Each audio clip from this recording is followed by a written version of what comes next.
All right. Combine your sample slope with the slopes of your classmates to create a dot plot. So what we did in class was we had 20 kids and they all kind of put their slopes down.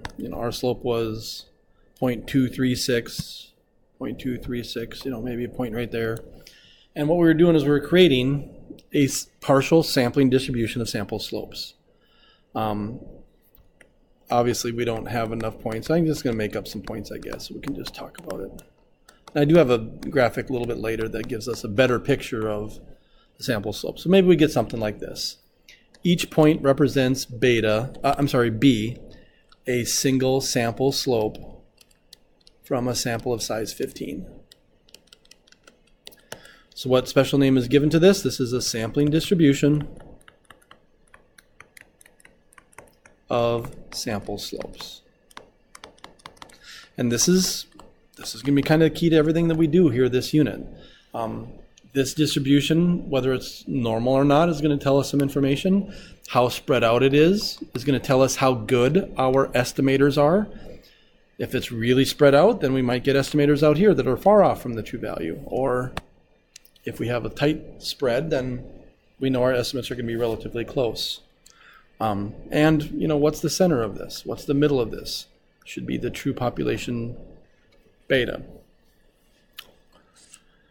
Using the distribution number 4, update your best guess. So we kind of use our everyone's information to get a better estimate than that 0.236 or whatever it was. This is based off of one sample. Here we can use 15 samples to get our best guess. So we put that there. So in this unique setting, we actually do have the census data. We actually do have the data from all 1,123 schools. So here is the population slope. What is the true value of beta? So now we can look down here at this computer output, and it is 0.283. So up here, hopefully whenever we did this in class, we're pretty close to that 283. Was your sample slope close? I don't know. What does that mean? How close is close, right? It's a stupid question.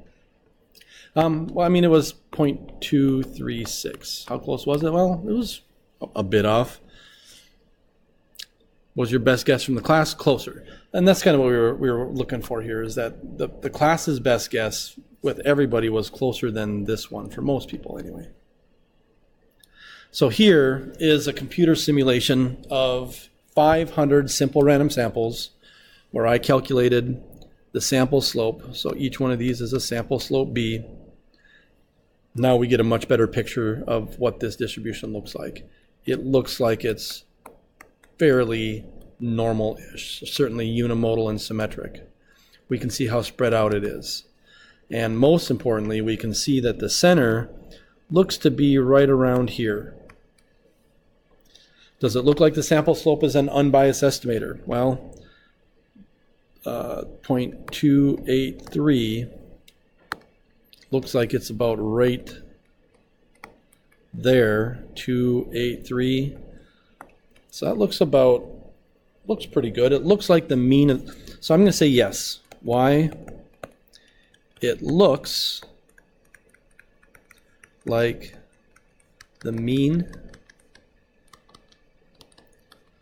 of the sampling distribution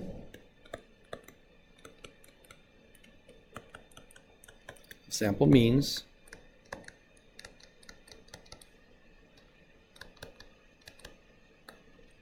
is equal to beta equals 0.283, which is the true population slope. That's the definition of an unbiased estimator. We will study the center shape and spread of sampling distributions later on here and use this information to create confidence intervals and run significance tests, just like we've done in previous chapters. All right, so this is kind of the opening activity. I think it probably played out a little better in class than it is on a video, but so that's it. Now, we actually didn't go over these next two pages in the notes, page 5 and 6, and I'm not going to do this on the video either.